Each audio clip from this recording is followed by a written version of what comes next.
What's up mga kababayan? Dito naman po si Mang Ding. Ang araw na ito, magluluto ako ng skabitse. Ito na po ang aking gagawin. Piprito na po ako ng isda. Yan, 4. Tama-tama, 4 lang kami. Sakto. Ito po ang mga ingredients niya. Meron akong ginger, tomato, onion, and garlic. Yan po. Okay, tapusin lang po natin ang ating pagpiprito para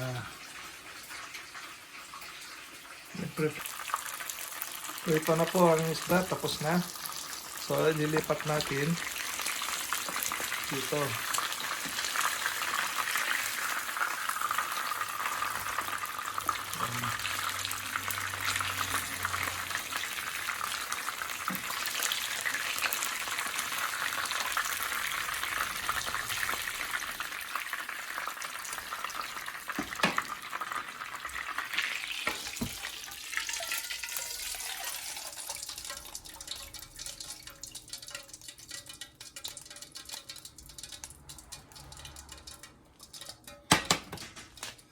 Ngayon, maglagay tayo ng panibagong mantika.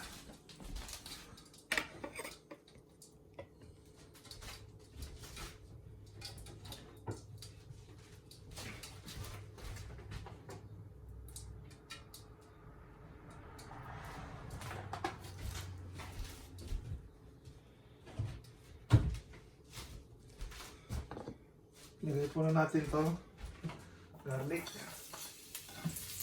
Yan. Simple lang ang gagawin ko, wala masyadong rekado. Basta nilagay ko lang sibuyas, luya, kamatis. Saka natin ibubuhos nito. O, ilalagay ulit ito doon.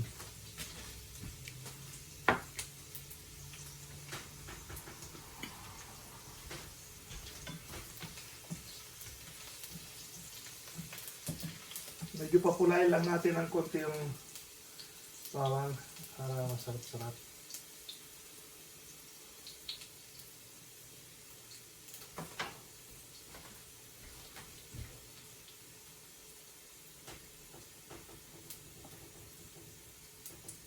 Ayan, pwede nito. Linagay ko na yung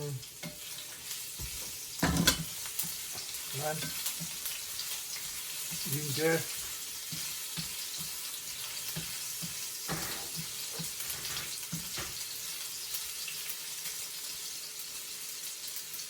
Tapos lagay na natin ito. Sibuyas.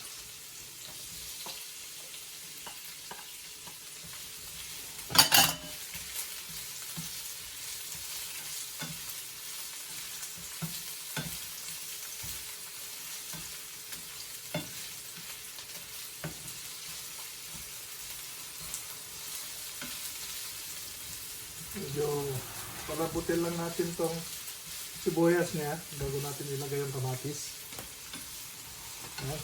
Susunod po na natin itong tomato.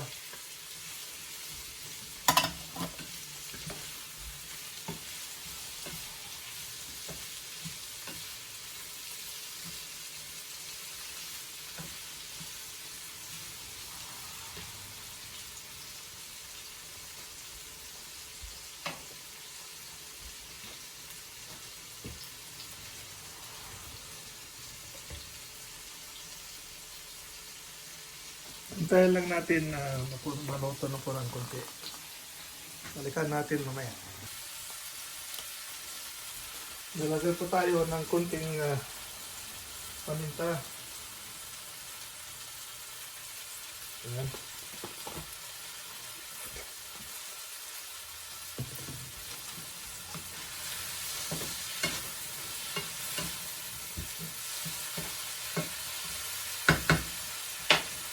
Lagay tayo ng konting toyo.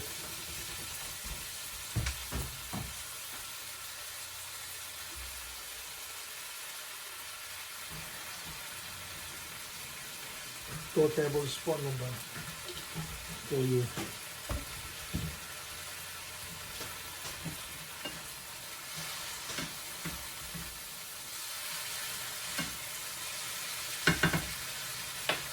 Maglagay tayo ng pulsin. Kunti lang. 1 tablespoon din. Ito lang po.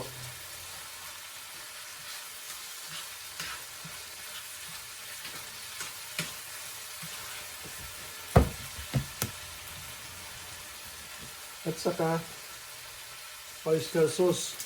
1 tablespoon din.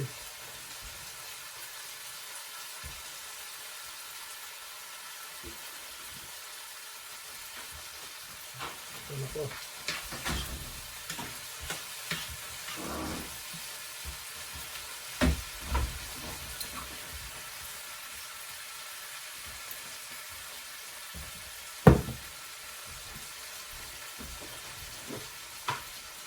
Siyempre maglagay tayo ng 1 tablespoon of sugar.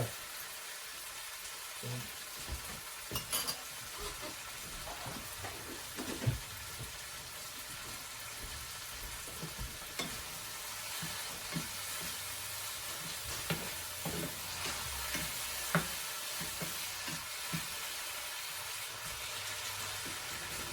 lagyan natin ng konting tubig para may sauce siya. Ayan.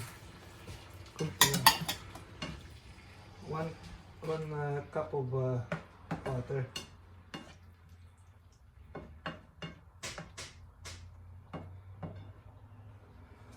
Pakuluan po lang natin. Tapos tanggalin natin. Papalit natin yung ano.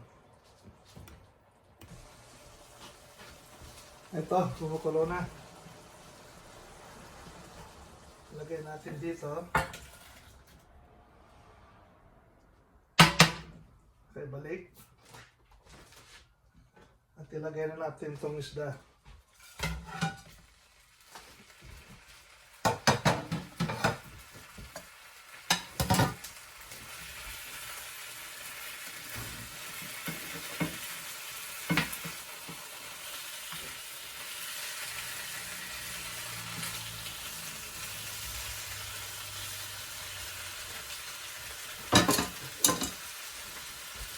Saka natin ibubuhos ito.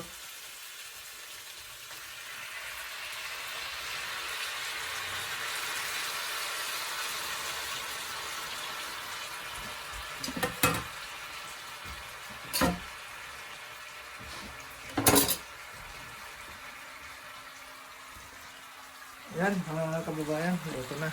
Yan ang skapetse ko. Skapetse ni Mang Ding. Oh, maraming salamat po sa inyo mga kababayan, mga ka-vlog. Sana wag kalimutan mag-subscribe, mag-comment, like, and share. And please don't forget to press the bell button.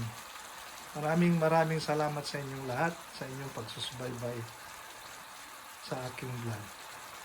Sana manawain niyo kung anong pagkukulang ko, sabihin niya lang po para madagdagan natin ang ating mga pagkukulang. Maraming salamat sa inyo. God bless to everyone.